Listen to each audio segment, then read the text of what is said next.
অনেক দিন পরে একটা ভিডিও করা। এইটা হচ্ছে আমাদের, আমরা যে এরিয়াতে থাকি, শাহ আলম এরিয়া, মালয়েশিয়া, এর পাশের একটা এরিয়া যেটা অনেক সুন্দর। এটা ইউদিগা ব্লাস, অনেকেই চিনবেন। আসলে তেমন ঘোরাফেরা হয় না, কারণ মন মানসিকতা তেমন ভালো থাকে না। আসলাম আজকে ড্রোন ফ্লাই করার জন্য।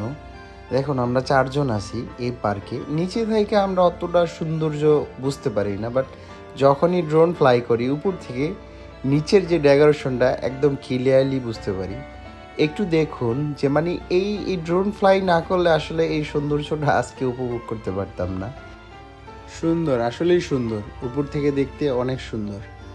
একবার চারদিকটা দেখুন কতটা সুন্দর এবং কতটা ক্লিন করা হয়েছে, মানে এত সুন্দরভাবে ডিজাইন করা হয়েছে, মনে হয় আর্ট করা। কোনো ড্যামো দেখতেছি এরকম মনে হয়, বাট এটা ড্যামো না, ইটস রিয়েল। এখানে গাড়িগুলো চলতেছে, খুবই সুন্দর লাগতেছে আসলে। পাশে দেখতে পাচ্ছেন একটা প্রজেক্ট। আসলে এই লেকটা বা এই পার্কটা তৈরি করা হয়েছে এই প্রজেক্টের মানুষের জন্য, যারা এক্সারসাইজ করব কিংবা বিকালবেলা হাঁটাহাঁটি করব, বাচ্চা কাচ্চা নিয়ে খেলাধুলা করব, তাদের জন্য এটা করা হয়েছে। পুরো পার্কটা আমি দেখাইতে পারলাম না, বাট এই প্রজেক্টগুলো আমি একটু দেখাই।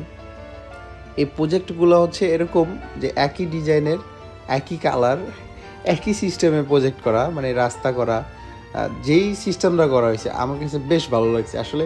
আজকে এতটাই খুশি লাগে যে উপর থেকে দেখার সৌভাগ্যটা হয়েছে শুধুমাত্র ড্রোনের কারণে। আর ড্রোনটা হচ্ছে DJI, thanks DJI all team. কারণ ডিজেআই না থাকলে হয়তো বা এত সুন্দর দৃশ্যটা আমার সামনে ভাসতো না বা আমি দেখতে পারতাম না।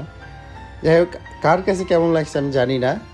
এই প্রজেক্টগুলো আমার কাছে আরও বেশি ভালো লাগছে, কারণ এই প্রজেক্টে ফ্যামিলি নিয়ে থাকাটা কমফোর্টেবল, প্রচুর পরিমাণ ভালো লাগবে এবং নিঃসন্দেহে একটা মানুষ হ্যাপিনেস খুঁজে পাইব এরকম একটা প্রজেক্টে থাকলে।